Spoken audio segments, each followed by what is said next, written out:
All right, what's up, guys? Welcome to the Endless Endeavor podcast. Today we're doing another question and answer. I put out a thing on Instagram asking for people to submit questions a couple days ago, and you'll be shocked to hear almost everything is jiu-jitsu related. So I figured since a bunch of jiu-jitsu questions are coming in, it'd be better to have 2 black belts instead of 1. So we have Scott Stilwell back in the house. Thanks for coming, man. Yeah, man. Good to be here. So not everything is jiu-jitsu related, but the majority of it is. But we'll just go through everything and answer these questions as best as I can. You got anything going on interesting in life to talk about before we go into these questions? Well, baby number 2 is officially on the way. Nice. Congratulations. Thank you. When you don't know the sex yet? Not yet. We're going to find out, I think next week. Nice, dude. So, How far apart are the two going to be when number 2 is born? 21 months, I think. Okay. 22 months. New one will be born early June, and then late August of 2019 was our daughter. So is that going to be a wrap after that? Or who knows? we'll see. There you go. I like that. Yeah. All right, guys. So question number 1, we'll just go through these and start hammering them out. What are 2 or 3 things that you could do for a normal house to make it more secure when Antifa, BLM, or even the government is coming to do us harm? And that's from Alan. And that's an interesting question because more than what you can do inside your own house, I think a lot of it has to do with geographic location. I think, yes, obviously have some type of firearm, have some type of, all of the survival necessities that we talked about, some months worth of food, extra water, an E&E plan. And for non-military people, that stands for escape and evade, meaning you need to get the fuck out of there. And you need to think about these things and you need to have that stuff pre-planned. And I've been pretty open about this stuff over the last couple months because I feel like I kind of neglected it and I didn't put as much energy, I feel like, as I should have into preparing everything for, basically worst case scenario. And to tell you the truth, I'm starting to wonder, like, dude, am I one of those crazy guys? Am I becoming that? But at the same time, if this worst case scenario that a lot of people think may present itself happens and you haven't put any thought or any energy into it, you're fucked at that point. Yeah. So, I mean, we did, what was it, episode 2 that I did with you? Yeah. And because you were a first time firearm owner and you had a bunch of questions about guns, and that was a fun episode. But even people that, like yourself, that's never been into tactics or firearms or that kind of stuff, your wheels are spinning. You're like, maybe I should. Totally. Absolutely. Yeah, maybe I should start putting some effort into that. Yeah. And so a big thing that we talked about in that episode that I'll reiterate here is you have to have some type of firepower. If you don't, and you're in a volatile situation, you're just a sitting duck. And so, I mean, that's why I think they said there's been the largest increase of firearm owners in the last 12 months in any time in American history, because people understand that it's necessary. But then you start to think about, okay, well, what kind of firearm? And I mean, that's a whole rabbit hole that we could go down for an hour. But for me, I like to have some type of pistol that I can carry on me with little inconvenience. I'm not going to be walking around with an AR-15 all the time or a 12 gauge shotgun, but both of those weapon platforms are very applicable in certain situations. So I would say for home defense, I always like an AR-15 just because I'm so used to that platform. I grew up on that platform. Or 12 gauge. 12 gauge shotguns are, a lot of people think they're better for home defense because they don't penetrate walls and doors, and it's something that you can address without having to worry about hurting people in the next room or on the outside. But I mean, the other side of it is if you're worried about something like this specific question says Antifa, BLM, or the government, you're going to want a lot of rounds, because if shit's going that bad, you don't want a tube with 6 rounds in it. You want 10 magazines on your chest. Yeah, and you want to know that your neighbors are prepared for that kind of scenario as well. Yeah. I mean, you talk geographically. I mean, I don't know your neighbors, but in my area, just on how I live, you've got to go buy like 200 houses, and many of those houses have American flags and "Don't Tread on Me" flags and Trump signs and all that kind of stuff. And like, it's very apparent that people are thinking kind of along the lines of what we're thinking right now. Yeah. And I mean, the thing is about all of this stuff. Yes, I want to have good relationships with my neighbors and like build alliances and all that stuff.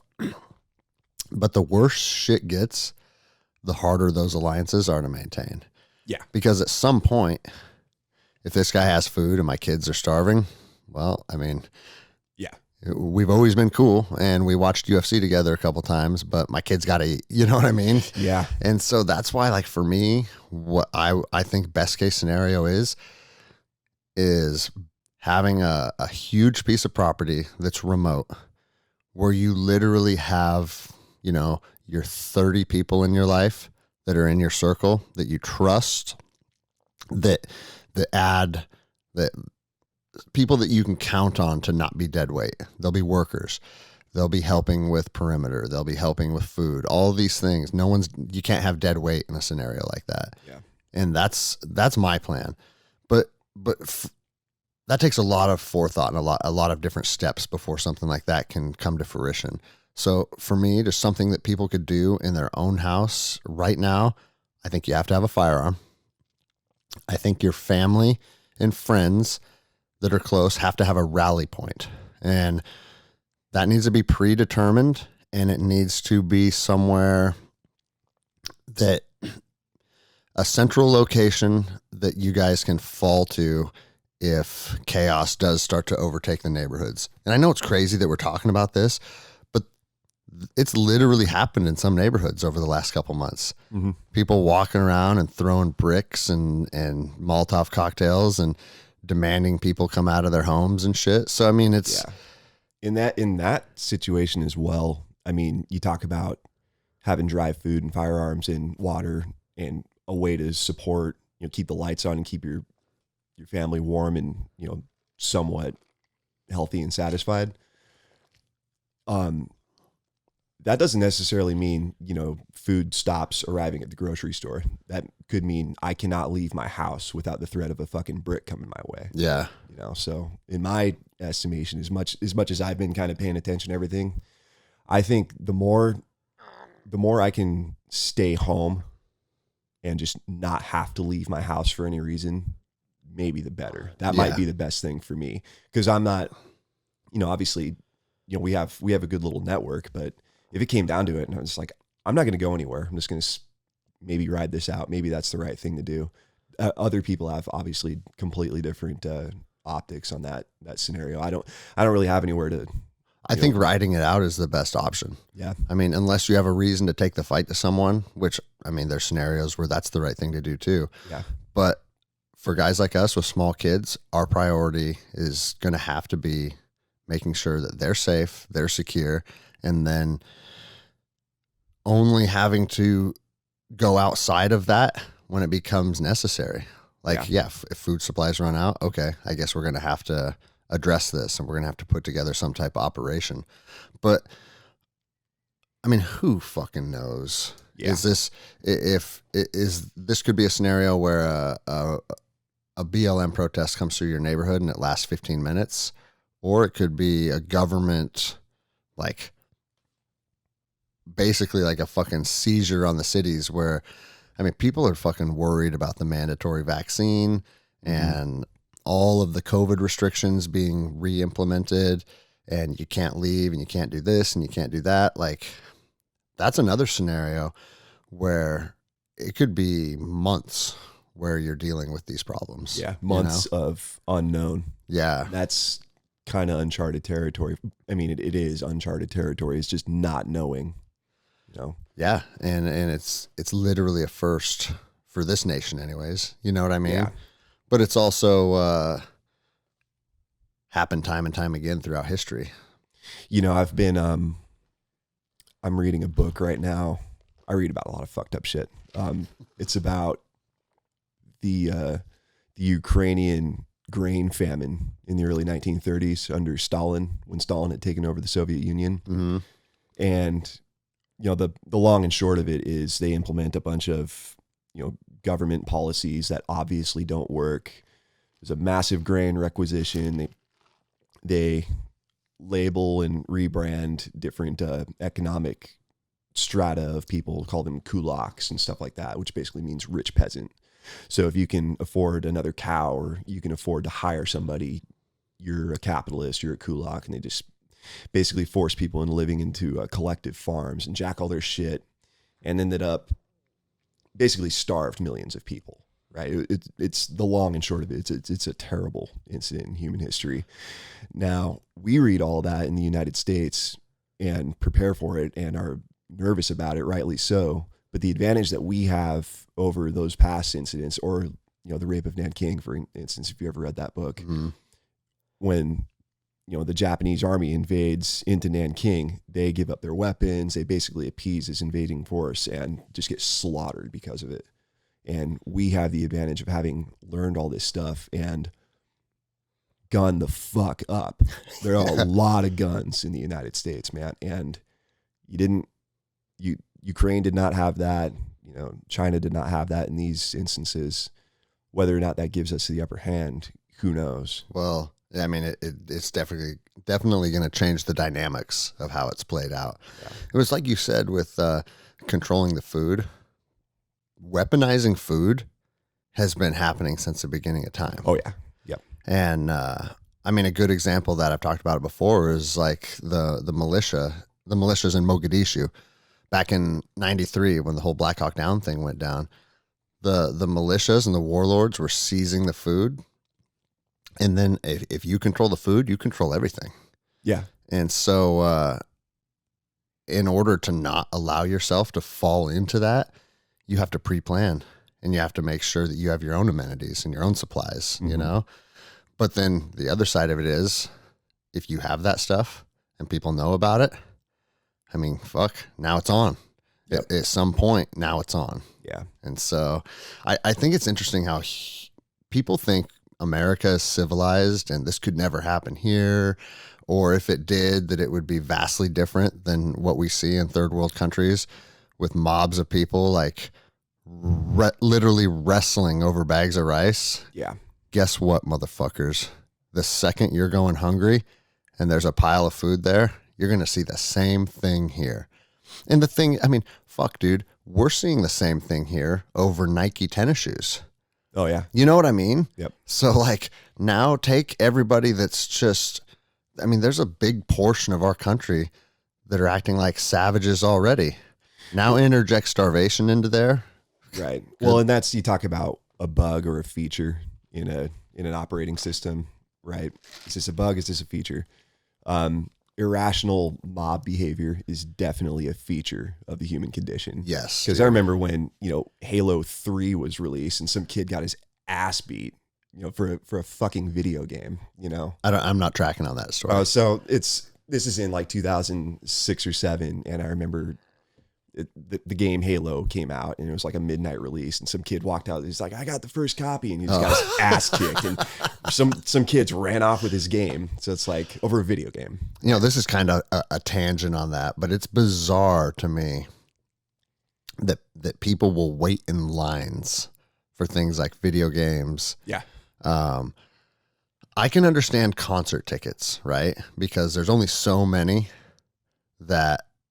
and then once they're gone, they're gone. So if Pantera's coming to town and I need to make sure that I see it, and that means I have to sleep on the sidewalk for the night, okay. Yeah. It's Pantera, right? Yeah. We'll sleep on the sidewalk. But, dude, you'll see that shit for the Star Wars movies. You're going to see the movie eventually. Just to be the first to see it. Yeah. And they'll give up like 4 days of their life sleeping in a line on the fucking pavement with their tents and their coolers just so they get to be first. Yeah. And dude, you could have those 4 days back and then just go to the matinee the next day and you're good, right? Yeah, it's fucking, people are crazy, dude. Yeah. So, I mean, yeah, we kind of went all over the place on that question. But at the end of the day, I think, I would recommend listen to episode 10 with Mike Glover. He talks about the basics of surviving. And the cool thing about Glover is it's not just like war, government, apocalypse. His whole approach is any type of disaster where you're now in a survival scenario. It could be natural disaster, just like I talked about Hurricane Katrina on a couple episodes ago. It could be a natural disaster. It could be a government unrest. It could be civil unrest. It could be all of these things. What you need to do to prepare for those different scenarios, it's almost identical. Mm-hmm. Have the ability to feed your family, have the ability to defend yourself, and have a plan with other people.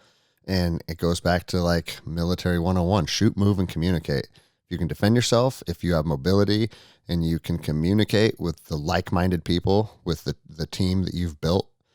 And if you're already thinking about these kind of things, you should already be thinking about who's going to be on your fire team, because surviving in any type of non-permissive environment by yourself, exponentially more difficult. So, yep, that's my answer for that one. Let's move on, because we got to get to the jiu-jitsu stuff, right? And I'll tell you right now, if you're not a jiu-jitsu person, just probably turn this episode off right now. Yeah. Aiden, any advice for a fresh white belt starting out in BJJ? I go to my second class tomorrow. So I'll let you take the lead on this one. Day 2 jiu-jitsu. Clip your nails. Yeah, exactly. Clip your nails. Yeah. I mean, when you're that early in the game, the best thing that you can do is just show up and bring your best self, because you're going to be so saturated with information, and get to know the people on the mat. Get to know your instructor, get to know people by name, talk to people a little bit. Practice good. I mean, like I goof on it, but really clip your nails, practice good hygiene. Wash your gi every single practice. Wash your gi every single practice. If you're on the mat for a second, wash that gi. Even you won't break a sweat at all. I mean, what do you say? Like an empty cup, just show up and bring your best self. That's my advice. And the new white belts that show up, the ones that immediately get respect and are like brought on board and welcomed with open arms to the team, are the ones that, hey, I signed up last Friday and I'm here Monday. Yeah. And now I'm here Wednesday and I'm here Friday again. And the next week, same thing. It's like, okay, this person doesn't know anything yet. They don't bring any skill to the table, but what they bring is consistency, and that's huge as a teammate. Yes, absolutely. And you can count on that person being there. And when you have a team that like, okay, these people are going to be here and I can count on them for being a drilling partner, and I know they're going to work hard, and I know we're going to have good roles, and they're going to give, just like you said, they're going to give good effort, even though they don't know anything yet. Mm-hmm. Now you're now you're one of the guys or gals. And now we can start to approach that person more as a teammate than the new white belt. Yeah. And that transition can happen inside of a month. Oh yeah. And understand that as a new person too, the team is looking at you as an investment. Like you're a future for them. Yes. You're a future training partner. You're a future potential coach or competitor, who knows, but they are investing time and effort into you. So be receptive to that, and, repetitions, like you do your repetitions for whatever technique that you do on the mat. Well, showing up to the gym is a repetition. Yeah. And you will find your consistency over time. If that ends up being 1 day a week or 3 days a week or 5 days a week, whatever that is, being, like you said, being consistent is just huge. The other thing I say to new people all the time is you have to understand going into this, it's going to suck to a certain extent. Yeah. I mean, when you don't have the ability to control the situation whatsoever, rolling can be tough. Yeah. And especially if you get paired up with someone that is also new, but they might have 6 months on you, that's the person that's going to give you the hardest rolls, because for the first time in their life, they got someone they can beat. Yeah.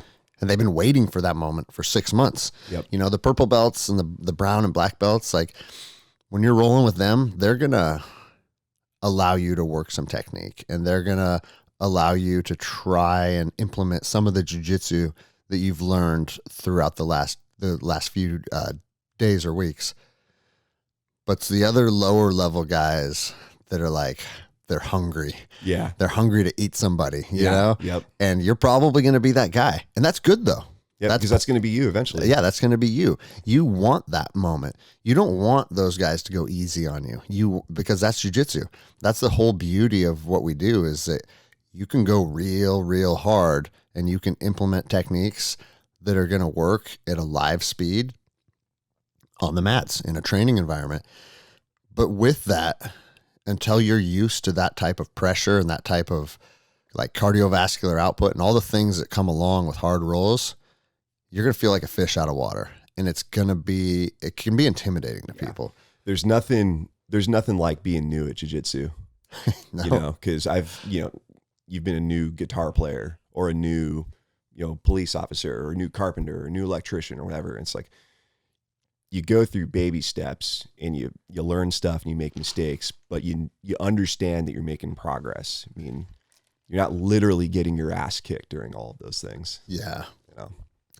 But in jiu-jitsu, you absolutely are. Literally. Yes, you are. So I always tell people commit to 3 months of jiu-jitsu. If you want to see the change happen, and that's not 3 months of going once every 2 weeks. That's 3 days a week. That's my magic number.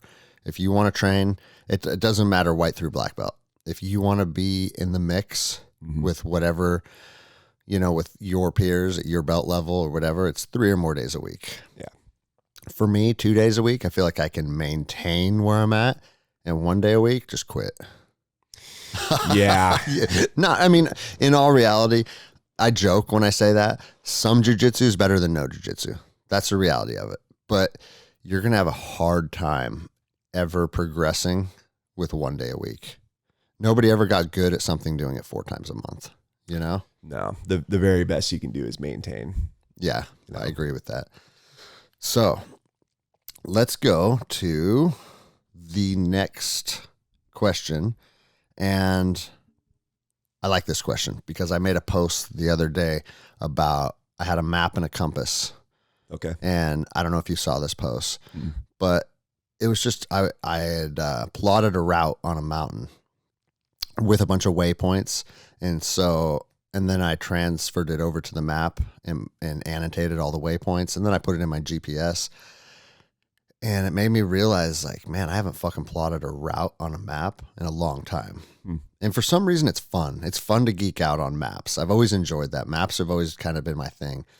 And when I was in the Army, they force, at least in the Ranger Regiment, a map and a compass, that becomes like an extension of your body, you know? Yeah.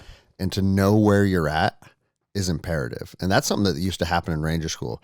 They'd just, when you were leading the patrol, they just stop the patrol. PL, come here, platoon leader. And they'll say, pull your map out. Show me exactly where you're at. And you'd have to pick a blade of grass. Because if you point to the map with your finger's a fucking 1/2 inch wide, right? Yeah. That's a huge portion on a 1/50,000 map. So they don't want to know generally, like, I'm in this, like, they want you to where take are a you? piece of a blade of grass and show them exactly where you're at. And if you don't know where you're at, that can lead to you being a no-go and a failure on that patrol. Damn. Because in a combat environment, because Ranger School is a combat leadership course, right? So in a combat environment, if you don't know where you're at, you're fucked. At any time, if you don't know where you and your men are at, that's about as big of a problem as you can have. Yeah. So they harp on that.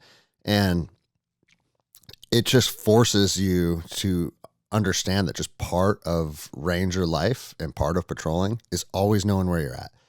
And so I talked about that, the importance of being able to read a map. And the question was, what is the best way to learn how to operate a map and a compass?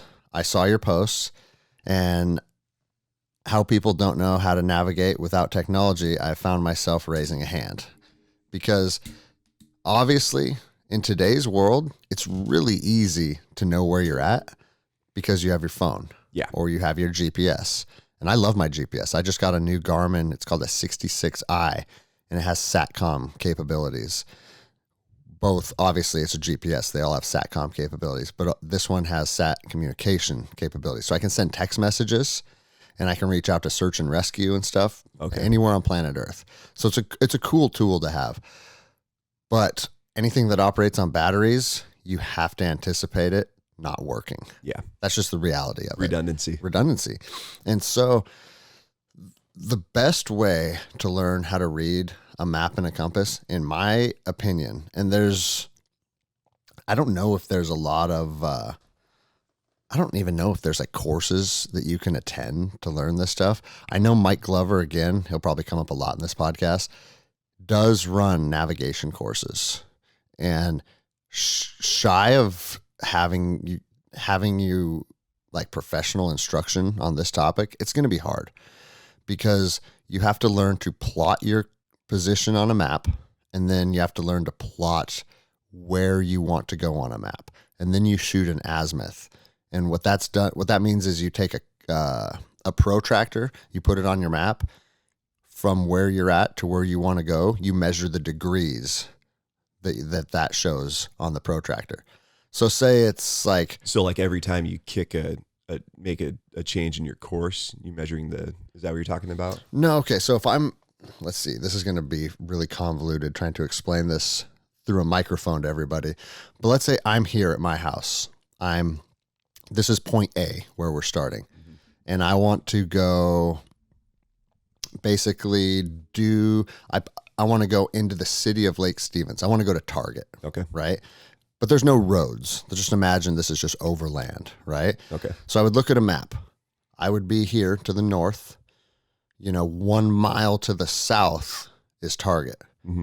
I would put the protractor on my position, and then I basically take a string and then put it from me to Target, and wherever it crosses on the line, it's going to say like, south is going to be give or take 180 degrees. Okay. Now, when I pick my compass up, I can set the dial to 180 degrees, and I can start walking that direction. Okay, I get you. While looking at my compass. Okay. But here's where it gets confusing. There's something called declination.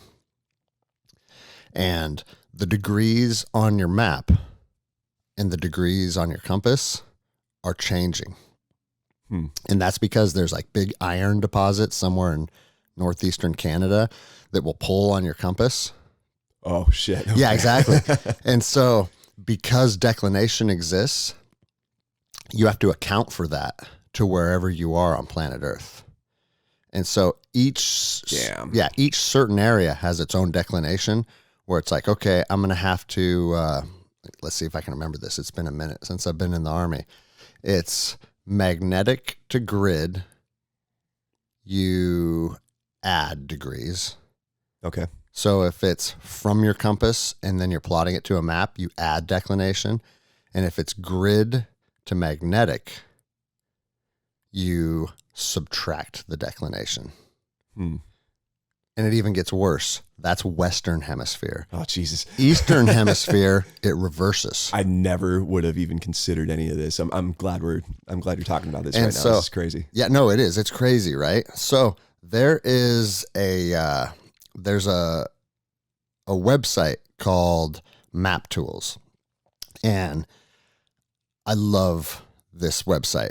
It doesn't have a lot of different products, but what they offer are just the basic necessities of what you need to navigate. And there's a book. It's called Using Your GPS with UTM Coordinates, 3rd edition, maptools.com. Now, even though it says using your GPS, leading up to understanding your GPS, they talk to you. They break down all of these different things: intersections, resections, declination, azimuths. All of this stuff is broken down at a level that it's like very easy to understand. And I've actually bought this book for Christmas presents for people. Nice. They probably never even opened it, right? that Ranger, book Greg got me, Ranger, geez. give me a map book. But dude, it's $7.95. Well, it could literally be a game changer. That could be a life changer. Yeah. So if you don't have this book and you're interested in learning how to operate a map and a compass, for $7.95, order it, and you'll see immediately how it breaks things down it really helps understand like the base level of land nav. The next thing you're going to have to do, and man, it would be difficult to set up your own land nav course because it's like playing chess with yourself. Yeah. You know what you're going to do next, right? Yeah. But get a map of an area that's like a wooded area and try and do some different types of navigation. Get a map, plot some courses, go out there, and then try and walk it. And you're going to have predetermined areas where you're trying to get to. So say there's like like some power lines or something, or there's a little cabin out in the woods, something that you can attempt to navigate to. And then there's different methods that you do. Depending on the density of the forest, you'll do dead reckoning, where you're literally looking down at your compass and you're following the azimuth to a T. If you get into open terrain where you can see like hilltops or you can see a lake, you can do what's called terrain association. And now you're using the terrain to keep you to maintain an understanding of where you're at. Okay. But a lot of times, especially like if it's night or it's really dense forest, terrain associating can be hard, right? And it's cool, man. You can terrain associate yourself to know exactly where you're at. Say I'm standing in like a valley where I have clear line of sight to some different terrain features.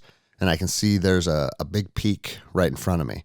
I can look down at my mountain, or I can look down at my map and be like, okay, well, clearly to the north, there's Mount Pilchuck. And I see that on the map. So I know that I'm south of Mount Pilchuck. Now you look to your right and you see a small lake. And you look on your map, oh, there's whatever lake right here. And now you can shoot your azimuth, meaning you can point your compass at it. You can get the azimuth to that terrain feature. Then you can subtract or add 180 degrees. Uh-oh. Technical difficulties. Greg Lappin, don't call me while we're doing podcasts. Yeah. You can subtract the 180 degrees and then shoot what's called a back azimuth. And now that's going to show, that line is going to cross right where you're standing. Does that make sense? I think so. I would have to, I'd have to show you on paper, right? But think about it. If you do that from a couple different terrain features and then where the back azimuths intersect, that's where you're standing. Gotcha. And so this is all explained in this book. And again, like when I learned this stuff, you're in a classroom with a whiteboard. For sure. And they're breaking everything down with like something that you can visually look at and understand. And then we'll go out. I remember when I was a young private, we would go out and do like 50-meter walks where it's like you follow your compass from point A to point B. If you were to look up, you would see where you're going, right? Yeah. But they want you to look at your compass and follow it that way and then end up where you're supposed to be. So, yeah, it kind of sounds in a way, I don't know if you know much like sine, cosine, tangent, that kind of stuff, the Pythagorean theorem. So it's a right triangle, and then the span in between is the hypotenuse. This is for electrical work, for finding like power factor correction. So okay. Stuff that like utility companies would do to make sure that they're getting the right kind of output for their customer, is that angle is their power factor. So they want to make sure that's as close to 90 degrees as you can. So whatever they have to do, install different capacitor banks or upgrade equipment and stuff like that. So a lot of math goes into that. That's what the way you describe that makes it sound like, intersecting points is more or less going to get you where you need to be. And the other thing that I'll say, and then we'll go back to Jiu-Jitsu because everybody's dying for that. UTM, and that stands for, what is it? The Universal Transverse Mercator. I might be saying that wrong. Because in the Army, we called it MGRS, Military Grid Reference System. Basically, it takes blocks of land and it divides them up with like straight grids with 90-degree angles, and then those are divided up with straight lines. Okay. Whereas lat long, that system follows the curvature of the earth. So it's so hard to try and walk to a point based on lat long, because lat long was developed for like ships and airplanes, people going huge distances across, like where you do have to start to take the curvature of the earth into account. Got it. Because those blocks aren't really squared up. No, they're not. Gotcha. Yeah, they trace the globe, Gotcha. you know, and they're like both up and down and back and forth. But get yourself up to speed with UTM, because those are grids that are gridded off in 90-degree grids. Makes it a million times easier. The other thing is, like I like to use 1/24,000 scale maps. In the Army, we used 1/50,000, but still, they're scaled to a size where you can look at the maps and understand the terrain features, and it gives you the ability to really see where you're at and plot where you're going. Whereas sometimes you'll see maps that are like 1/250,000. It's almost useless at that point because it's so far removed. It's too general. Yeah, I mean, it's like if you're looking at Google Earth, you're trying to look at your neighborhood. Do you want to zoom in and see the houses, or do you want to zoom way out and see all of Snohomish County, or zoom all the way out to where it's like you see all of Washington State? Yeah. Gotcha. If you're at that point, a map's not much help for you on the ground, you know? Gotcha. All right. So next question. And it's funny because you did the firearm episode with me, and this is just jujitsu and firearm stuff. He says, do you have a favorite range in Snohomish County? Someone who's very green to shooting.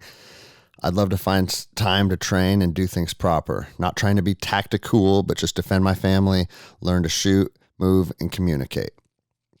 And that question is from Josh. And I mean, this is very specific to Snohomish County, where I live. And the truth is, like, if I'm going to go to a range, I go to a place called Norpoint Shooting. Have you been there? Yeah. Up in Arlington. I like that range.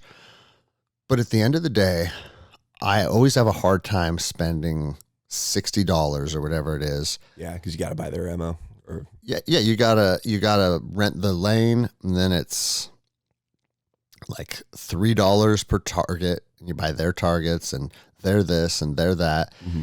And I mean, obviously, if it's the only option, I go there sometimes. But the real reason why I don't like public shooting ranges is I hate being around firearms with unknowns. It just always feels off to me.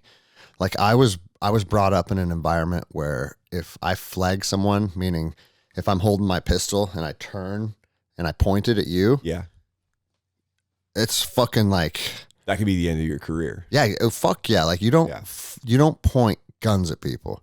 Period. Yeah. Like it's a serious offense.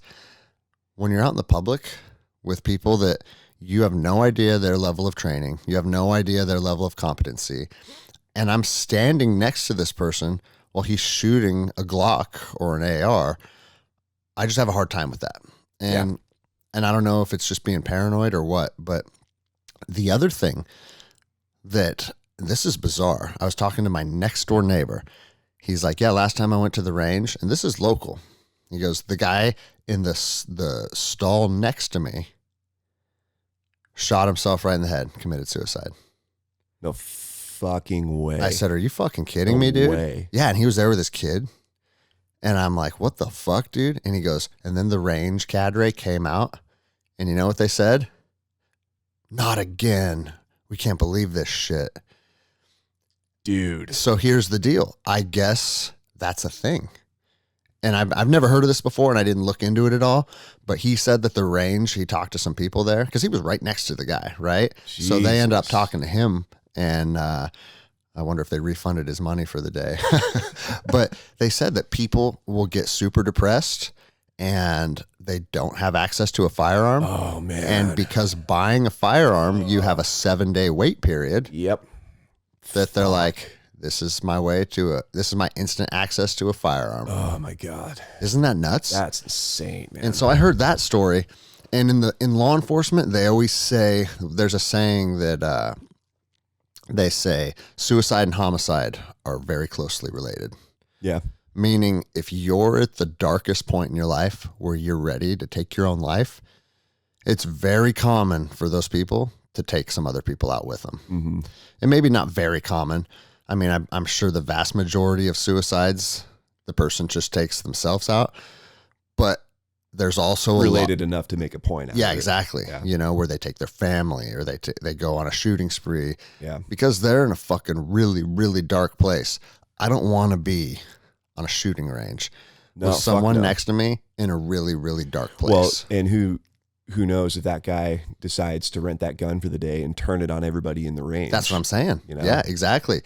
And holy shit, man. And if you think about like a very common method of suicide is suicide by police officer, right? Where they're ready to get shot, but they just don't want to do it to themselves. And I mean, I can see that. That's a big step. Yeah. To turn that gun on yourself. Whereas if I could just cause a big enough problem with these guys, they'll do it for me. Yeah. It's a way of kind of, I guess, outsourcing that responsibility. Yeah, exactly. Yeah. And think, man, they could fucking do that at a range too. Oh, man. So again, it goes back to what I was saying about getting your big piece of land. Yeah. Because the piece of property we're trying to buy, we're going to put our own gun range on it. Awesome. And I don't think we will like open it up to the public and have tactical training, nothing like that. But just for me and my friends, just a place to train. But at the end of the day, no matter if you train in a public range or you go out in the mountains or you have your own range, right now, I can't afford to train. Yeah. Every time you pull the trigger on your AR, there's $1.35 flying out the end of the barrel. Yeah. And it's like literally a day of training, a day of good, solid training. You're looking at fucking like $700 or something. Who can do that anymore? No. And even if you can, now you're out that ammo. And you might not find it again for a long time. And so I've been joking over the last couple months. I said, all training consists of ready ups and dry fire. Yeah. And I say that kind of jokingly, but for people listening that aren't proficient or that are new to firearms, ready up drills is literally holding your AR-15 without a magazine in it. It's cleared. You have a predetermined target, and it's something easy. You can just put like a fucking postage stamp on the fence in your backyard, and you do like facing movements, and you bring the rifle up. You acquire a sight picture on the piece on that stamp, and what it's doing is it's training your body to move with that weapon and acquire the sight picture. And like honing in on all those mechanics. At the same time that you do that, you're operating your safety. So you're getting good reps on that. And I mean, in Ranger Regiment, we would do morning PT, then we would eat, and then everyone would draw their firearms. And then you would do ready up drills in the back 40 for 30 to 45 minutes every day. And you would think, you wouldn't think of that as like an extension of the workout. You're smoked after that. I bet. You know, rifle up, down, up, down, up, down, up, down. Yeah. But it really reiterates some of the basic fundamentals of marksmanship.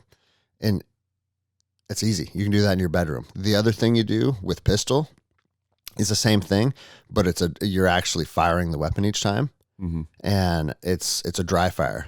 You're drawn from the holster. You're acquiring your sight picture. You're getting on target. You're squeezing the trigger. Click, and then you reholster. Yeah. And then obviously if it's a Glock, you're going to have to rack it again. So the next iteration offers you the trigger pull, but, or you can buy what's called a cert pistol where it like resets the trigger on its own. It's a training pistol. Gotcha. But that's where I'm at on this stuff. Even 9mm, you can't even, like you said, not only can you not find it, but who wants to pay that kind of money for it? Yeah. And even if you do, it's flying off the shelves. And, you know, it's been fun, but frustrating to have, I have two pistols now, and then I have a hunting rifle as well. And I love shooting my rifle, and it's easy to find 270 ammo because it's fucking everywhere. Yeah. And I've got a couple spots that I like to go shoot, but everyone else likes those spots too. And that's the thing. You know? And I've noticed if you go shooting in the mountains, and again, it's just me being overly fucking nitpicky, but you'll see people drinking beer. Yeah, no, fuck that. I'm out, dude. Nope. I'm out. Nope. Because I don't care if you've had 1 beer or 10. If you think that during your firearms training, you need to be drinking alcohol, we're not on the same page when it comes to training. Yeah. And like I always say, I love pounding beers. I'm one of those guys too, right? But it's not when you're fucking training with firearms. Yeah. You know, even if you're shooting skeet with a shotgun, and maybe I'm being like just overly protective, but no, I don't think you are. I think it's pretty legitimate. yeah, just wait till you're done, then you can start drinking. Because here's the deal: all it takes for somebody to be seriously injured or killed while training, it's a blink of an eye. Yeah, it's something that is unforeseen, and you never know what could go bad. Like, we had a guy blow his finger off at the range, a police officer, because he grabbed his rifle incorrectly and pulled the trigger, right? And that stuff sounds silly, but it happens.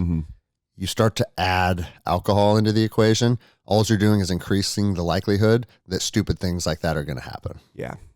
And so, yep, that's where I'm at on public ranges. If I'm going to go, I have my place that I go, but at the end of the day, I try and stay away from that stuff. The other part of this question is, have you joined American Contingency? You would be an amazing ambassador for the members of Snohomish County area. And the answer is yes. And my name on American Contingency is just Granderson, G.R. Anderson. And I'm probably going to have to talk to Glover about this again, because I've gotten a fair amount of questions, people asking about the networks, and he has divided it up like the Northwest and the Southwest. But I know he wants to go through a vetting process. So everybody on American Contingency is basically went through a background check to know that pieces of shit aren't part of this organization. And I know that I got an email saying that was going to happen, and I don't think that it has yet. So I'm not sure that the logistics of how American Contingency is going to be able to be a resource to build a platoon size element of like-minded people. I know that's the long-term goal, but right now, what I think American Contingency is really providing is it's an intel source. Mike does a very good job of putting out information that comes through vetted sources, and obviously in today's media, all the information that you're being fed is all driven by an agenda.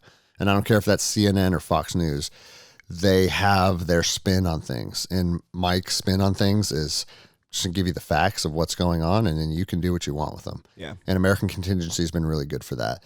So if that changes and it does become easier, or maybe I'm just not using the website right. I've only been a member for a month or two. Hit me up and let me know, because it would be cool if you could figure out a way to be like, hey, who are all the members in Snohomish County? Or who are all the members inside of the city limits of this or that, you know? So, all right, next question. We're back to jiu-jitsu. So this was a young woman asking to remain anonymous, and she had a whole laundry list of questions. She has 7 questions that are all related to jiu-jitsu, and she says, you don't have to answer all of these, but guess what? We're going to. Challenge accepted. Yeah. She has a few questions about the self-defense aspect of jiu-jitsu. I've trained gi and no-gi, and I try to gain what I can from different types of jiu-jitsu, from more of a self-defense than a sport-based aspect. And so I hear that a lot.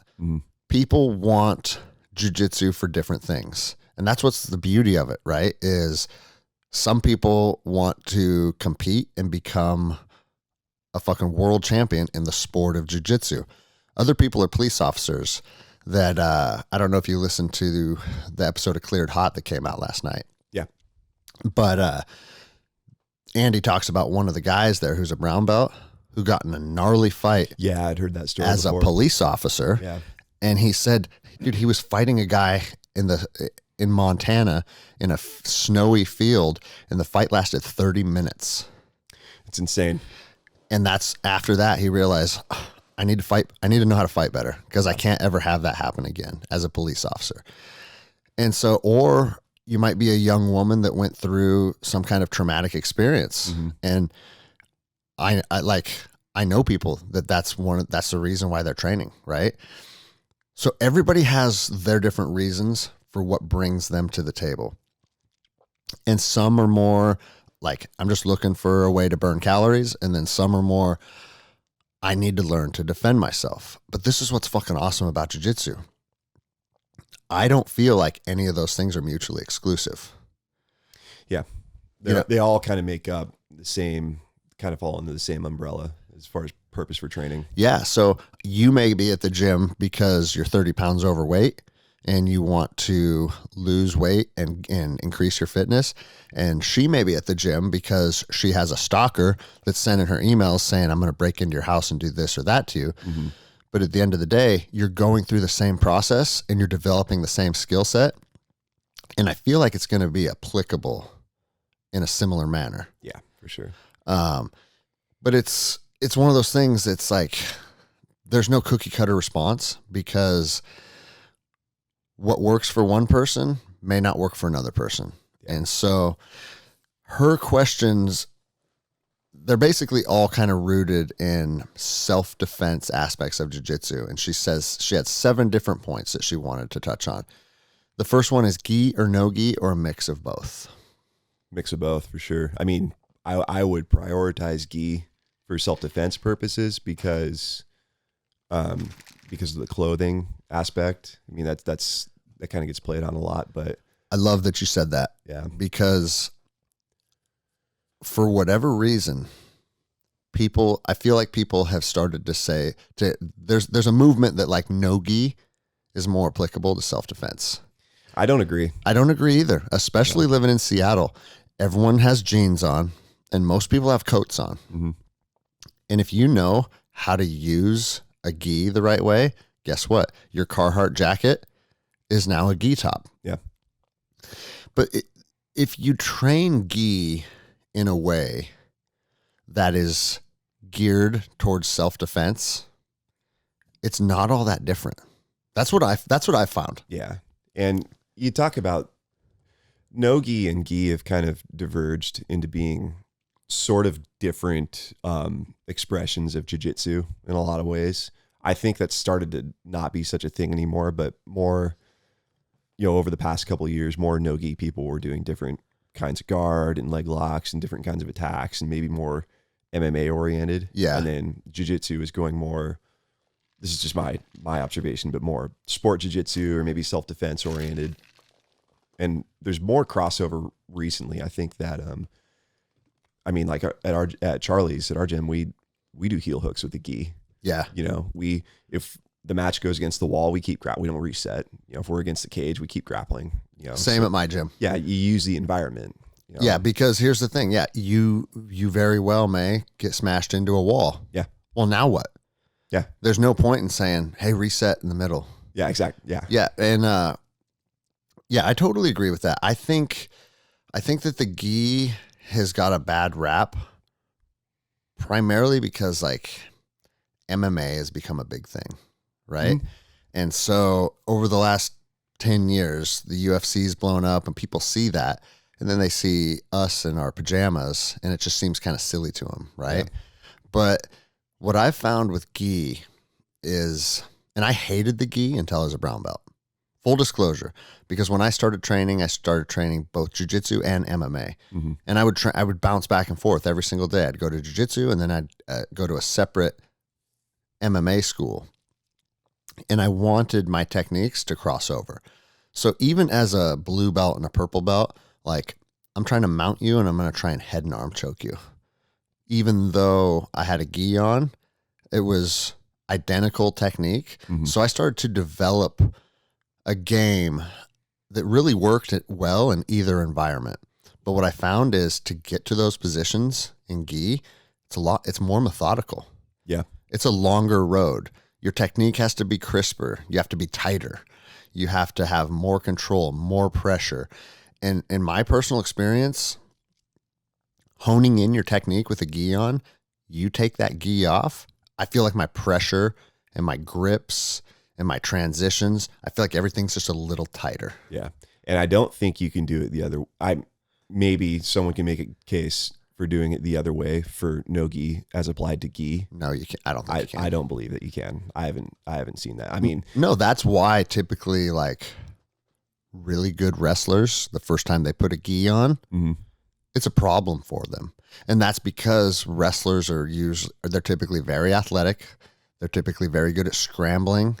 They can set a high pace. Like all of these things that favor the wrestler, the gi takes away from that. Because all you need is a little grip here, a little grip here. And it slows you down now. A little bit. Yeah. It's a completely different game. And so, I mean, one of my buddies, Zach Yates, is a police officer, and I taught him a collar drag one night at practice. And then he hit me up the next day. He's like, dude, on patrol that last night, I hit that same collar drag by grabbing a dude's coat.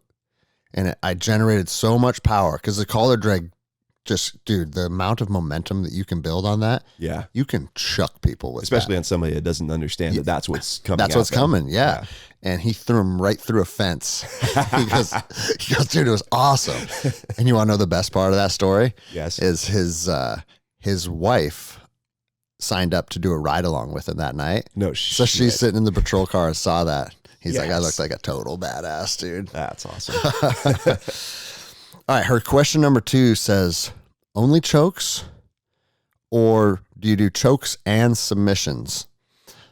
The thoughts on this are because of, like, you hear the story of the tough guy that could still fight with a broken arm or a torn shoulder, but he will always get choked out. And so, and we touched on this a little bit before we started recording. My thoughts on this, if you're fighting a guy that's so tough that I break his arm and I bend it 90 degrees the wrong way and he still wants to fight me, if a dude is that tough to start with, it's probably going to be a scenario where I'm not dictating everything. Yeah. It's a problem to be fighting this guy, right? And so if I find myself in a position with a guy that has like either this much adrenaline or he's hopped up on something, or he's just one of those dudes, it's just, you don't have to be trained to be a savage. Yeah. Some of the biggest savages I know, they don't know how to fight technically, but I would never want to fight them because they have a gas tank, they're strong, they can move, and they have a will. And will is a scary thing in a fight, right? And they're not thinking about condensing their understanding of that encounter into what you understand about that encounter. Exactly, they're just right. bringing their own shit. Yep. Yeah. And I always tell people, some of the hardest roles I've had, even as a black belt, are people that don't train at all, that are super athletes, because they're not doing anything within like the normal spectrum of jiu-jitsu. Yeah. They're just freaking the fuck out. There's lots of those guys that come in very new and you're like, holy shit, I kind of want that guy to keep coming around, but I kind of don't because he's really good. Yeah, and you find the more jiu-jitsu they learn, it's like, okay, well, now I've kind of figured them out and I know that they're trying to figure things out as well. So the output kind of drops pretty dramatically right away. And then they start learning again and become monsters. I mean, it's like, dude, my buddy Mike Novak, he was there yesterday. Yeah, I haven't rolled with him yet. Oh, God, dude. He's huge. He's huge. He's strong. He wants to win, and he grew up wrestling, and now he put a gi on. He's doing jiu-jitsu, and it's like, okay, he has a white belt on, but he's a 270-pound wrestler. Like, that's a problem, man. Yeah, that's a problem. But you know, back to this question, if you're fighting somebody that at that level where they are not willing to stop after you're breaking bones, you're probably not dictating everything. Yeah. A lot of jiu-jitsu is taking what's available. Yeah. Like, I'm always going to try and dictate the fight, right? But if I can't, now I have to start thinking about taking what's available. And if this dude takes me down and I'm in his guard and I got a Kimura lock and I get to break his shoulder, I'm fucking taking that. And I'm going to break his shoulder. Yeah.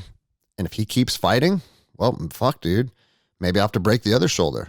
Or if I get to work to his back and now I can choke him out, yes, obviously that's where we want this to go, right? Yeah. But to think about allowing that to dictate your training, like, I'm going to focus more on chokes because In a street fight, I want to choke people. Like, I can see where you can draw that conclusion, but I would say just be well-versed in submissions.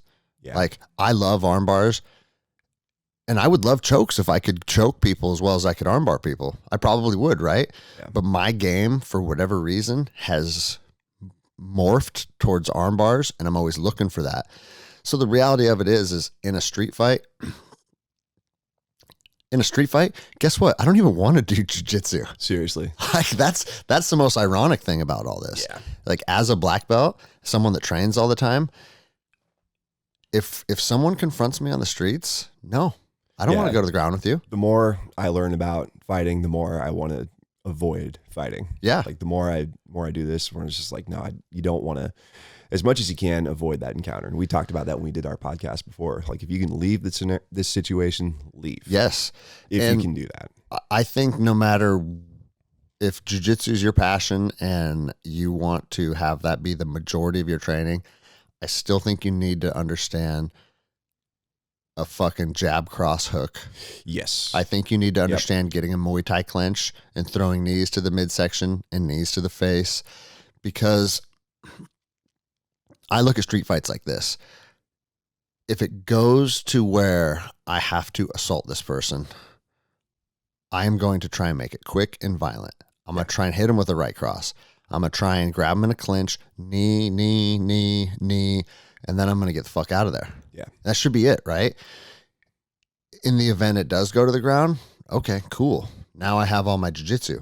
But there's so many unknowns on the street. Does he have a friend? Does he have a knife in his pocket? Yeah. All that stuff can really start to shut your jiu-jitsu down. Yeah. And like, this isn't, obviously, I'm the biggest proponent of jiu-jitsu on planet Earth. But there's certain scenarios that can neutralize your jiu-jitsu. Yeah. And if I'm fighting 3 guys, I'm not fucking doing jiu-jitsu because I'm going to get stomped in the head. Yeah. You know? And so I would say, specifically in answering your question, yes, learn chokes. But don't allow that to be a reason to not learn your arm bars and your kimuras. And don't think that you can bet on getting your arm around a person's neck and then have the dexterity to squeeze them unconscious. Because you got to understand that, like you said, they're going to potentially give you different things. You have to be able to transition and understand, like, okay, well, maybe I can't get on his back, but I can take the arm. Maybe I can't take the arm, but I can get on his back. Yeah. Make them all work together. And, understand bad guys get a vote too.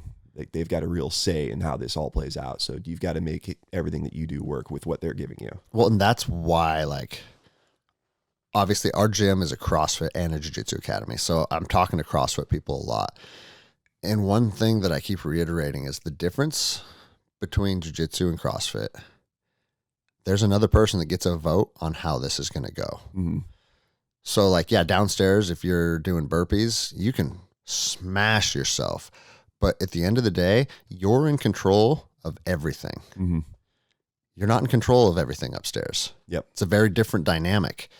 And it's the same thing on the street. You're not in control of everything. Yep. Even though you want to be, the reality of it is you're not. And so, and this feeds right into the next question. She says, I've heard it's more realistic to be on the bottom in a guard position in a fight than to go for a takedown and be a guard passer. Would you focus more on bottom positions? The answer is fuck no. No. No. Like, listen. The pavement is underneath you in a street fight. The guard is great. And I love the guard. And I love my guard. Everybody develops their guard a little differently. My guard is primarily a sweeping guard. I don't want to be underneath people. I'm going to utilize my guard to get on top of you. Yeah. And this is my thoughts on that. In a real world application, the reason I want to be on top of you in a fight and not underneath you is because I can still submit you. I can still use jiu-jitsu against you. I can also use elbows and punches that are highly effective from the top position. It's hard to generate any kind of force from a guard position. Mm-hmm. Like, you might be able to get some Tony Ferguson elbows and cut them open, but that's a unique. It's a scenario, unique skill set, and he's one of the best in the world. Yeah. So good luck with that. Yeah. The other side of it is, like you just said, I want to have mobility on my side. Mm-hmm. So if I'm on top of someone and let's say they reach in their pocket and I see them trying to pull a gun or a knife out, I can literally turn and start running. Or if I see two more people starting to run at me, I can disengage and run, right? Mm. I don't have to stay in the fight unless I want to. Whereas if you're underneath someone, guess what? You're staying in the fight until you're able to get back to your feet. Yeah. And getting back to your feet from a guard position versus a mount position is fucking night and day. Yeah. You know? So yeah, I don't know where that came from. I know people say most fights end up on the ground, so you need to know how to fight on the ground. Yeah, well, I agree with that. All that being said, though, I mean, as much as we do not want to be there in that scenario, I mean, if a fight ends up on the ground, and if a female ends up on the ground and ends up on her back, that's a dynamic that you and I aren't necessarily prepared for because of where that could potentially go. Yeah, of course. You know? Yep. So that being said, understand that one, you do not want to be there. So with that understanding, you have to win now. And winning means getting the fuck out of that situation. Yeah. So a combination triangle armbar or some kind of closed guard sweep or some kind of pressure on the hips to back away. And I mean, I like the triangle armbar combination because you can potentially put a guy to sleep and break his arm. Yeah. And then he wakes up with a gun in his face or in the parking lot abandoned with the cops on the way or something like anyway. Yeah. And don't misconstrue me saying that you don't want to be on the bottom in a self-defense situation as you shouldn't train bottom. No, because it circles back to what we just said. In a real world altercation, someone else gets a vote where this is going. Mm-hmm. And if I get in a fight in the Walmart parking lot and the guy ends up being a collegiate wrestler, guess what? I'm probably going to be underneath the guy. Yeah. So now what? Yeah. And that's why we train that, you know? Yeah. In the guard, I mean, I always go back and forth on this because a lot of what I train is because it's fun to train that. Yeah. Every aspect of what you do on the mats doesn't have to be, well, what if this happens on the streets? Mm-hmm. Because, I mean, that's exhausting. Like, I like guard because butterfly sweeps are fun. Yeah. I like guard because I like to learn how to triangle from the bottom. There's different things. And when I'm doing that upstairs on the mats, it's fun. It's just a good time. Yeah. But at the end of the day, you do need to have well-rounded jiu-jitsu if you want to have it applicable on the streets. Yeah. And so, yes, work your guard. Make sure that you do have attacks. But I think, and this is just my personal opinion, I think for self-defense, a sweeping focused guard is probably what you want. Mm-hmm. Get the guy off you, and now you have topside position and you have mobility. Yeah. And you remember like Nogueira back in Pride days, he'd end up underneath the biggest, strongest, juiced up guys on the circuit, and he'd hit a flower sweep. Yeah. Like every single fight. Yeah.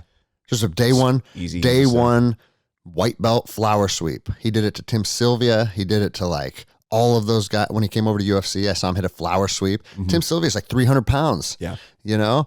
And he'd have to cut to 265 so he could fight at heavyweight. Yeah. If you have a good flower sweep, you're going to get it on most people. Yeah. You know? And so hone a good sweeping guard, and then you're going to find yourself with more options. Yeah. So next, would you train primarily with larger opponents? No. I train with who's at the gym. Yep. And I feel like most gyms have a decent representation of what's out on the street. One of my most dangerous guys weighs 140 pounds, 7. Yeah. Good luck fighting that guy on the street. Yeah. Seriously. You know? And then we have Mike, who I was just talking about, 270 pounds. Mm-hmm. Don't start to pigeonhole who you train with based on, I mean, if there's a guy in your life that's stalking you that is 6'2", 175 pounds, okay, maybe you maybe you seek that size training partner, we right? can tailor make your training experience for that person. Yeah. But the reality of it is I play different games based on people's sizes. So if you want to be well-rounded, you have to go against everybody and anybody and learn what works and what doesn't work. Because, I mean, it almost feels like a different sport, depending if you're grappling a big, strong dude with a solid base versus a wiry, fast guy that's always moving. It almost feels like two different activities. Yeah. You know? I mean, if you're going to train for competition, then maybe you want to, if you know you're just going to compete in one weight category, I could see a case for tailor making it so you're only really going against people your own kind of size and weight. Yep. I can understand that, but otherwise, now just roll with who's there. And I mean, fuck, dude, like Lucas Leitch, he's like, I think he's probably your size. Yeah. And he fights at heavyweight. Yeah. When he competes, because he has found most of his training partners are bigger guys. So his jiu-jitsu is tailored towards bigger guys, you know? And so again, you're just going to kind of have to figure out what works for you. But in the gym, if you are self-defense focused, 100%, you have to go with everybody. Yeah. And the other side of it is too, you don't want to exclude people because of their shape or size. You know, like, I don't want to roll with you today. No, fuck you. You're rolling with them. Yeah. You know? Any other thoughts on the self-defense concept of jiu-jitsu? Yeah, I mean, I think we probably hashed out most of these things. I just got a message, and I usually don't reply to internet haters, but I did on this one. He said something about, you preach jiu-jitsu officer, called me officer even though I'm not an officer anymore, but you know that it doesn't work when someone has a weapon.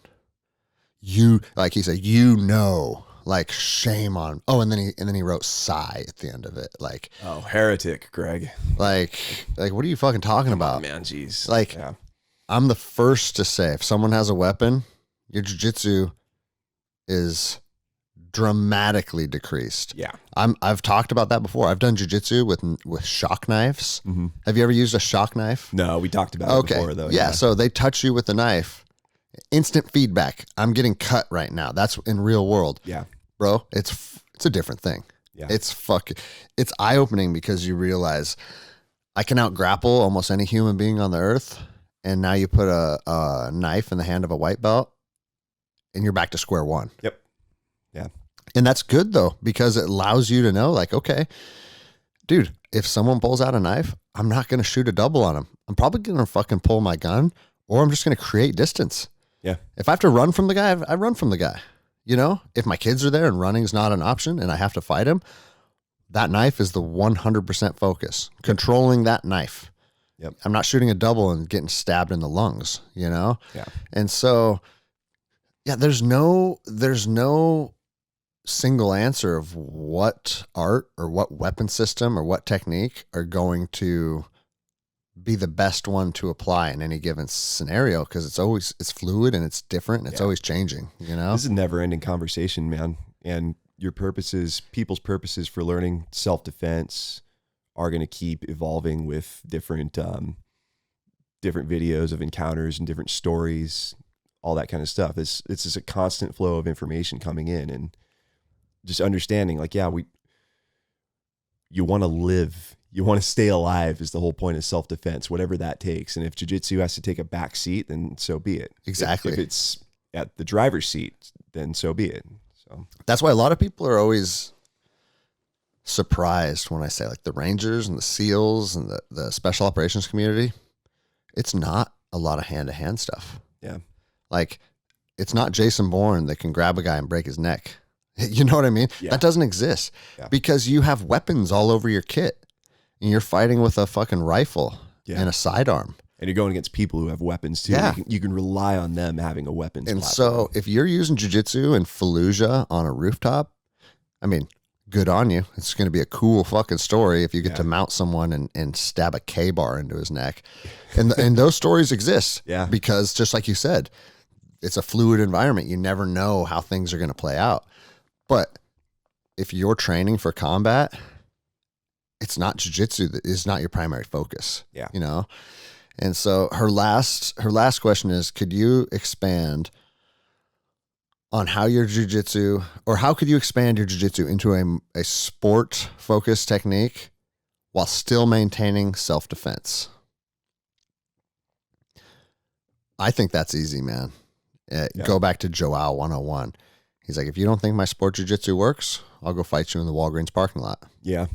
Because the things that win fights, in my opinion, are your ability to scramble, your ability to defeat somebody's base, your ability to create the correct angle so your positioning is advantageous to their positioning. Yeah. And that goes for grappling and striking.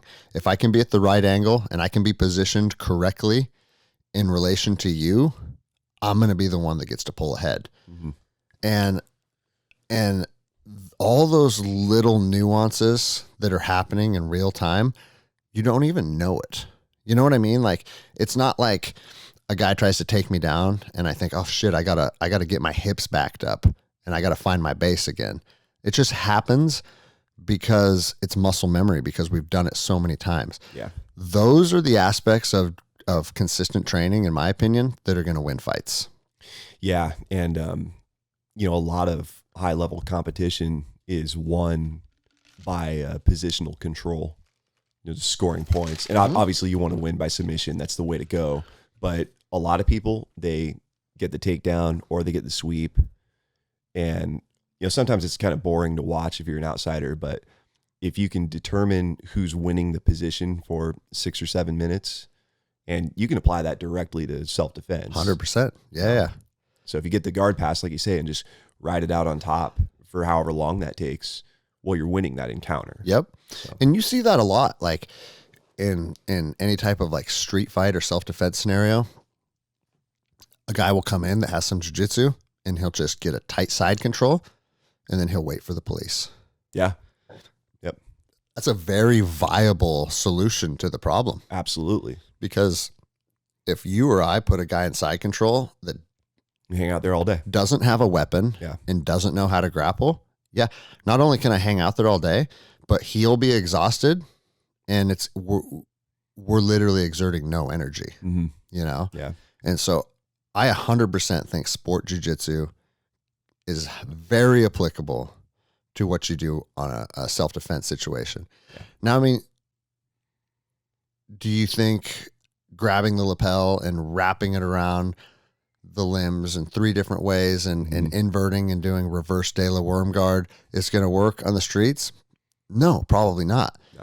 But still, just like Keenan Cornelius, he has one of these tricky high-level guards with 15 steps to get from point A to point B, right? Mm-hmm. And people think that seems kind of silly sometimes. If you tried to grab that guy on the street, good luck. Yeah. You know what I'm saying? Yeah. If you got on top of that guy on the street, good luck. Like, he might not have his same toolbox that he brings during competition gi jiu-jitsu, but he has all that dexterity. He has all that mobility. He has the gas tank. He has a lot of problems that you're going to have to overcome, and you're probably going to get your arm broken or choked out. Yeah. Guys that are that creative, that high level, they got a pretty solid fundamental base. Yeah. All right. So next question. This is from John. What kind of daily calisthenics can I do to help my jiu-jitsu? I stretch a lot. I mean, I don't hold like super deep stretches, but push-ups, kettlebell, run a little bit, stay on your feet, stay active. Yeah. As far as like calisthenics. When I hear the word calisthenics, I think of like people in a park with their hands in the air doing like squats or something. You know what I mean? Like, I think what calisthenics means by definition is like body weight exercises. Gotcha. Yeah. I don't know if that's correct or not. That's just like where my mind goes. Yeah. But for my fitness, and I mean, I've been doing jiu-jitsu for like 16 or 17 years now, and I go back and forth on this all the time. What is the best types of exercise to augment your jiu-jitsu? And I like lifting weights. I like running. I love kettlebells. Yeah. I think kettlebells are probably the most applicable. Kettlebells are massive. because it's a combination of balance and strength and cardio. Like when you're working a kettlebell, your heart's about to pound out of your chest. Yeah. But you're also like using a lot of your stabilizer muscles. Like there's exercise I'll do like overhead squats with a kettlebell. Mm-hmm. You do a snatch all the way overhead snatch, and then you do a deep squat. And it's really working so many different aspects of your body. Yeah.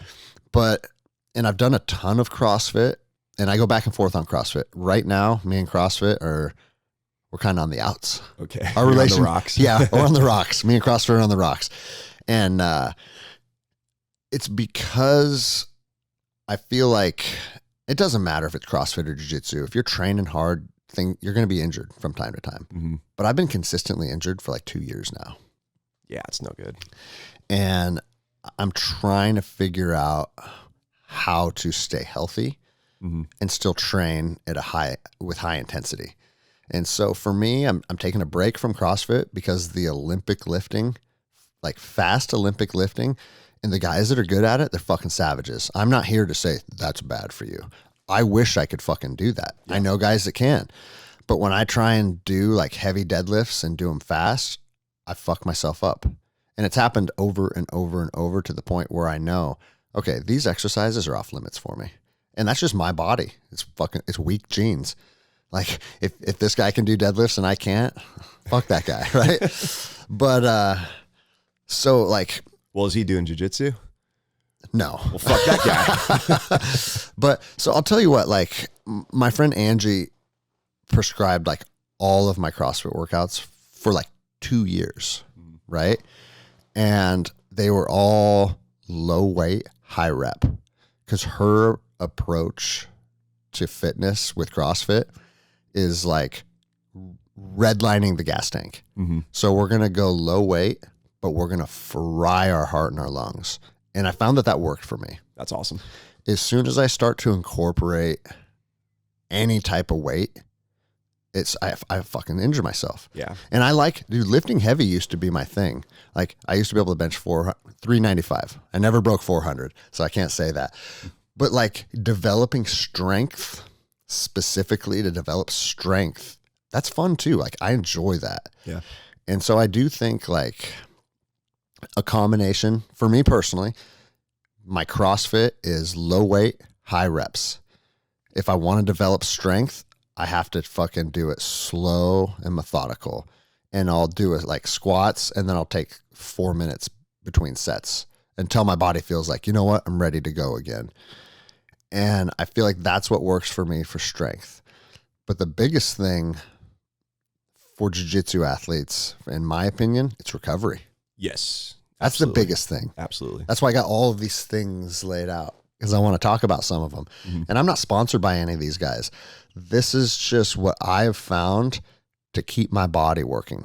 And like, I have every recovery tool on planet Earth. I feel like if you look behind you there, that's a whole like corner filled with like the prana mat and the foam roller and that weighted bar and all of that stuff. Some good stuff. And I find like, and there's not enough hours in the day because I like yoga. I feel like yoga is a calisthenic to augment jiu-jitsu is probably the best. It focuses on mobility, and then it also focuses on like dexterity and being able to hold your body in certain positions. You have any else on that before I go into these fucking different tools? I would add some kind of explosive body weight things, maybe like, you know, don't abandon push-ups and pull-ups for sure. Maybe like plyometric push-ups, getting yourself off the ground, jumps, you know, long jumps, occasional sprinting, you know, stuff like that. But like you said, I mean, my whole thing, myself personally, is I do everything that I can to mitigate injury, you know, and rest and make sure that I'm like still pushing my body, even if it's just a little bit, pushing my body. So I'm like engaging my muscles and my spine and staying flexible. Like people have commented like, damn dude, you're really flexible. It's like, I found a stretching routine that I like and I stick with that. Yeah. And I focus on my breathing, and I'm really conscious about putting myself in positions that I shouldn't be when I'm grappling. Uh-huh. I try to. And yeah, I You mean find, like positions that could potentially compromise you? yeah. Yeah. I don't put up as much of a fight in weird, inverted guard shit that I used to do. Like that's kind of not so much a thing for me anymore. Yeah. With exceptions, but I mean, that happened to me last night. I think I told you that. Rolling with purple belt Andy. uh-huh. I was in a guard position and he somehow like flipped over and I had to back roll. But when you back roll, you have to cut that angle. You have to cut an angle so you don't go straight back over your neck. Yeah, you got to bring your head in. But the roll over your way that shoulder. it happened, I couldn't cut an angle and I just crushed my own neck. Yeah, it sucks. And I was like, damn it, dude. Damn it, Andy. Damn it, Andy. You want your brown belt, but if you keep bending my neck like that, you'll be stuck at purple belt for life. How are you going to get a brown belt without a black belt coach, man? Yeah. So a couple of things for those of you looking at the video. This is called a plexus wheel. This thing is legendary. I've never seen that before. So it's basically like a big foam roller. How would I describe this? The circumference is like a dinner plate, and it's like a hollow PVC section that's probably 6 inches wide, Mm-hmm. and it works perfect to stretch your spine out. It's basically a foam roller, a section of a foam roller that's large that works for your back. Is it manufactured with that kind of divot in the foam like that? Yep. Okay. That's for your spine Gotcha. to go down. So it puts more pressure on the sides of your spine. Gotcha. And I'll get on this thing and just really work my low spine, and then you can move up, work your mid spine, and you can really focus on like very specific sections of your back at a time. That thing's fucking amazing.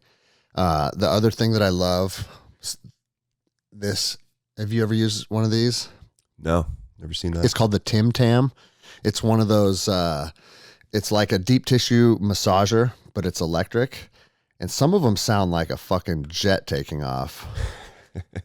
And now it won't turn on for whatever reason. This one's actually pretty quiet. And this one also comes with a heating function. So this ball heats up. I actually have never used that. When I'm using this, I put this cured CBD. Okay. Like work that in. Yeah, balm on it, and I'll rub it on my back or whatever, or my legs, whatever the area that I'm working, and then just hammer it with the Tim Tam. Gotcha. And dude, that thing's a game changer. It's basically like, it does the same thing as foam rolling, but like expedites the process. Nice. And the other two things that I love, you ever heard of this? Are they the same people that make Theracane? Maybe. Okay. I don't know if it's the same brand or not, but it's called a TheraBand. Okay. And this is for me specifically because I injured my wrist. I mean, I injured my wrist, I think it was at one of the Revolutions. Or maybe, no, it was the Seattle Open. Oh, was it that long ago? So it was that long ago, and it still pops. It's been bugging you for a while, man. It still pops and has problems, right? And so this thing gives a lot of resistance that you can really focus almost all of it on your wrists. The other thing you can do is rotate it this way. Nice. Or rotate back and forth. That's good grip training. And it's that thing's rad for strengthening your wrist. Oh, yeah.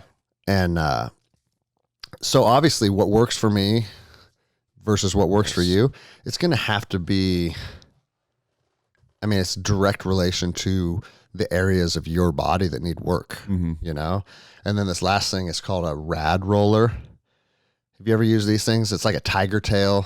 They have different brands. They're like a mini, what's the word that I'm looking for? Like a rolling pin. Okay. It's like a rolling pin for rolling dough, except the circumference of this thing is like the size of a dime or a nickel.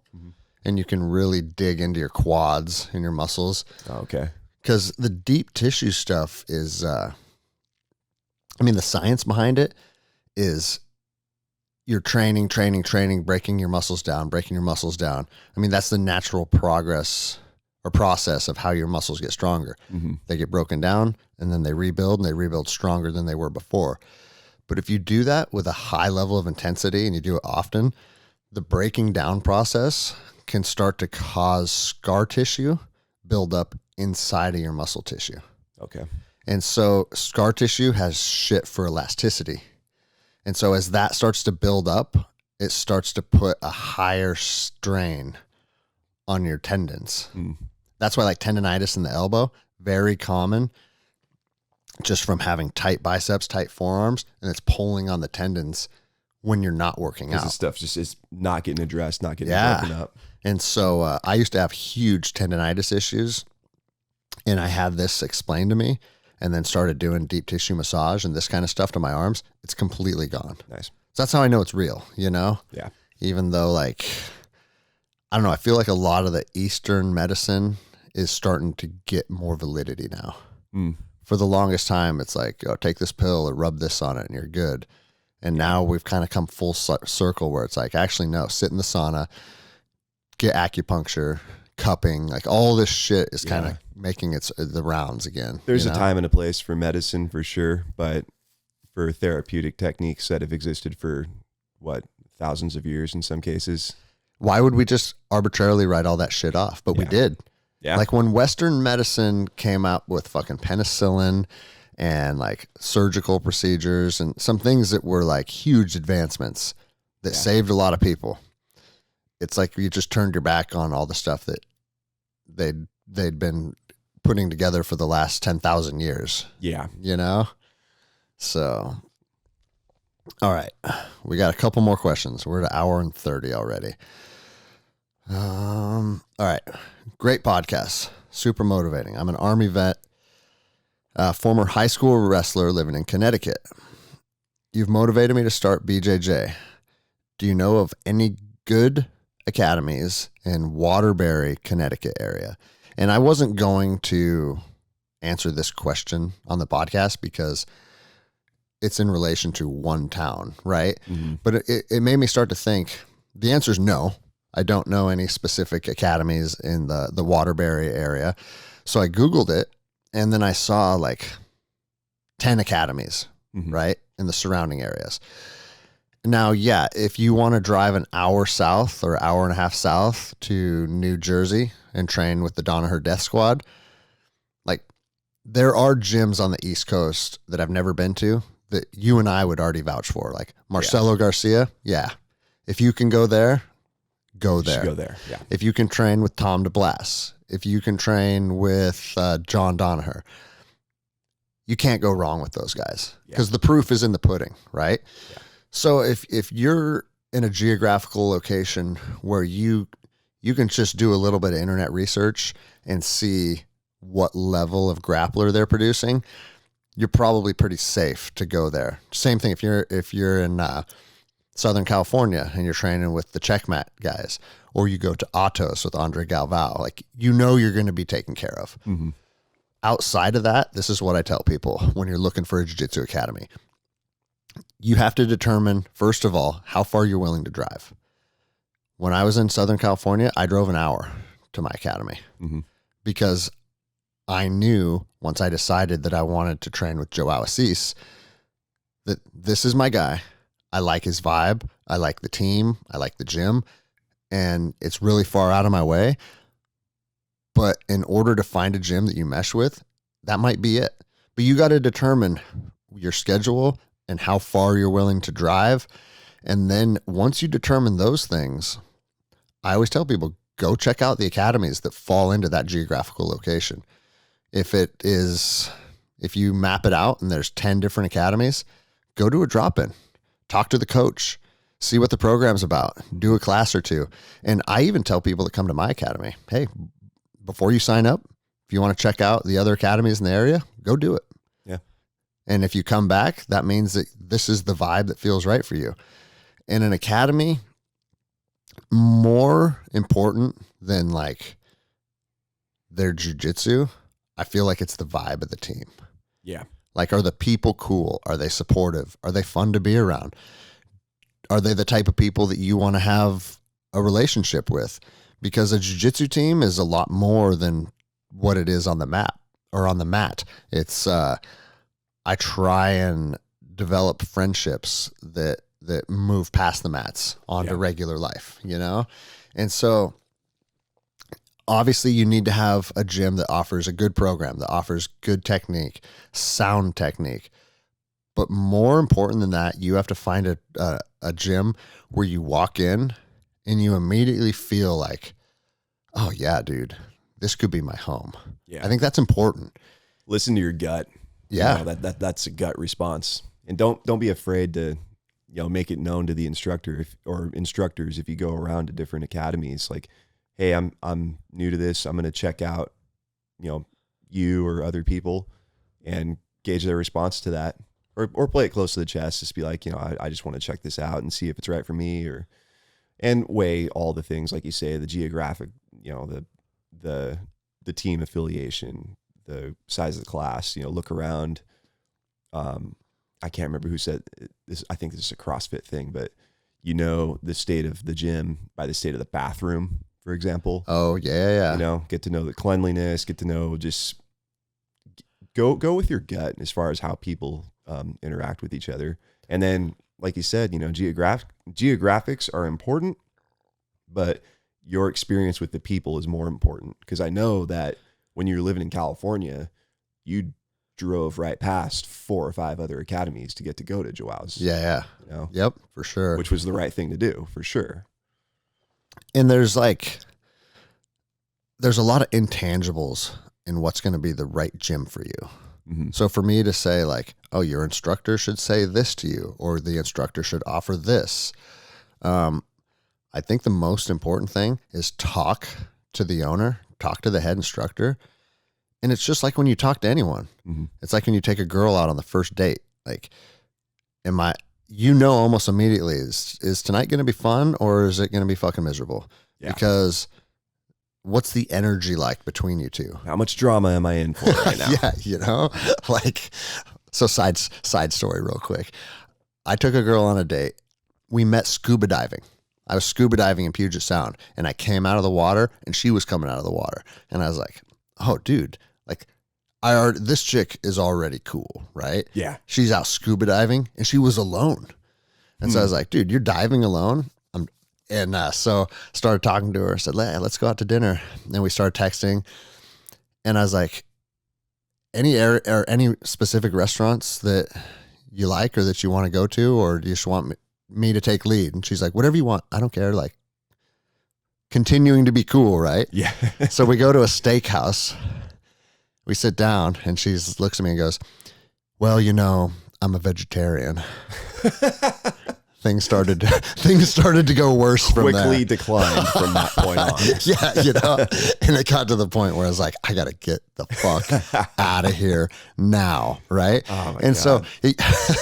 so yeah, tangent, right? But if you're going to get that feeling at the Jiu Jitsu Academy, Mm-hmm. like, I got to get the fuck out of here. These aren't my people. Yeah. Or, dude, I'm fucking digging this, Yeah. And then the other thing to take into account is, obviously price is a thing too. Yeah. Like, some academies charge a lot, some academies don't. But the biggest thing, I feel like some people are afraid to get locked into year contracts or whatever, Mm-hmm. and that's one reason why we don't do long contracts at my gym, because if you want to leave, I want you gone. Yeah.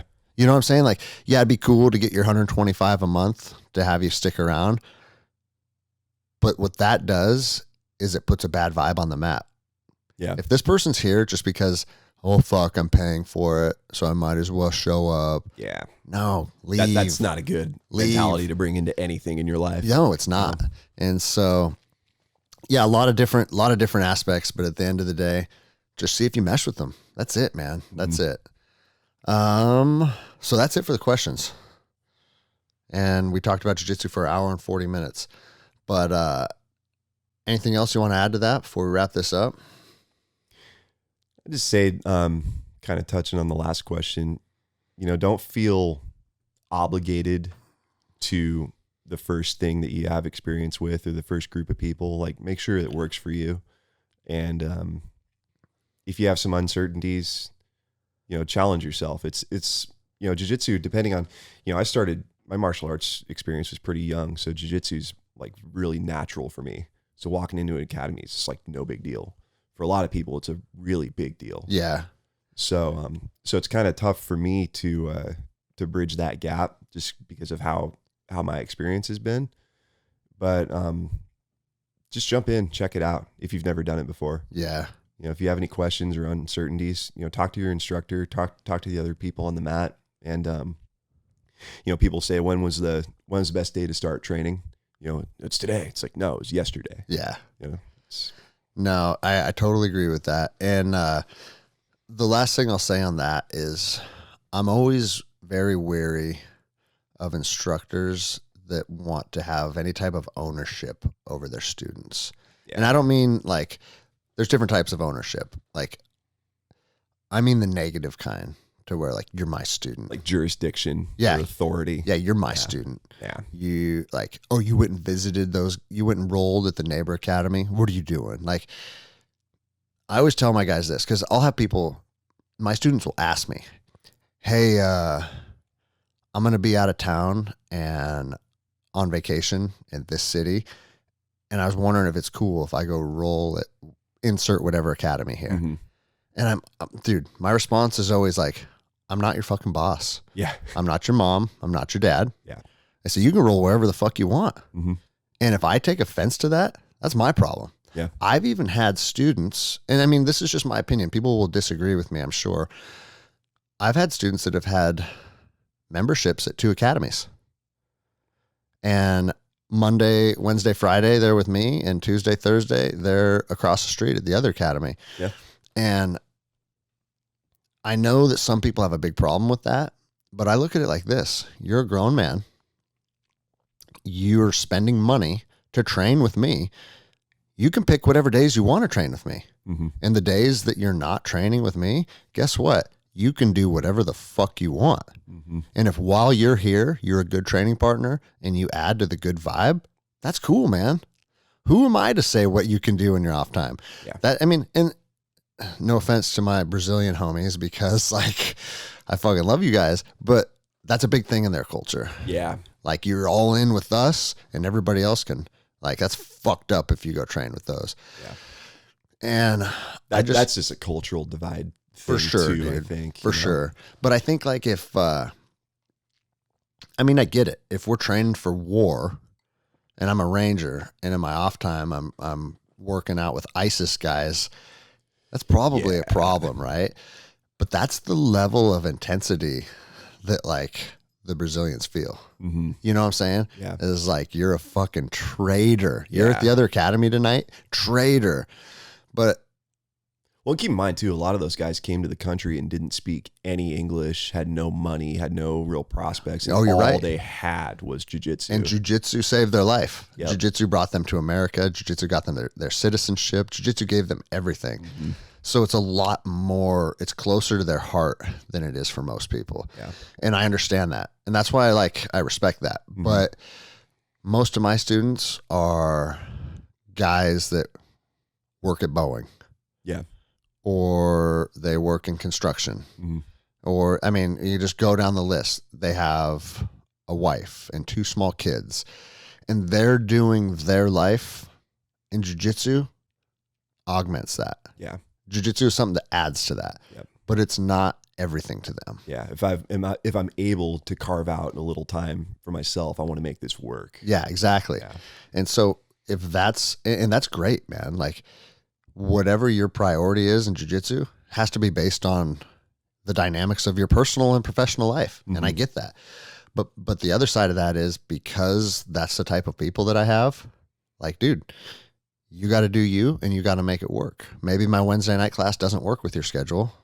So you're going to go to this gym on Wednesday night. Mm-hmm. And that's fine, man, But at the end of the day, I feel like that my method is building a group of people that all respect each other, all have everybody's back, and all enjoy being around each other because it's not rooted in any drama.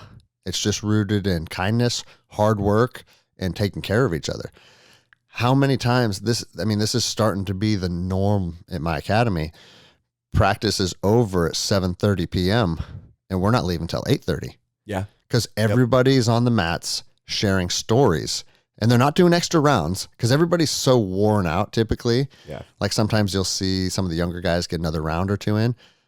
But really, it's time to bond. Yeah. We just got done beating the fuck out of each other. Now we get to relax for a Yeah. minute. And then we get to fucking tell stories for the next hour. Yeah. You know, so that's been good. All right. So if you aren't a diehard jiu-jitsu fan, you probably left this conversation a long time ago. Yeah. Check But that out. if you didn't, you need to become a diehard jiu-jitsu fan. Find an academy, start training. It's going to change your life. There's a reason why all these high-profile dudes out there, like I feel like all the guys in the podcast industry that are successful, and I am not putting myself into that category. I'm saying like your Jockos and your Andy Stumps and your Rogans, they're all preaching jiu-jitsu. Yep. There's a reason. Yep. And you're not going to understand the reason until you go out there and do it. So if you're there, you already get it. And if you're not, I recommend giving it a try. It'll be the best thing you ever do. You good, man? I'm good, man. All right. That's going to be a wrap.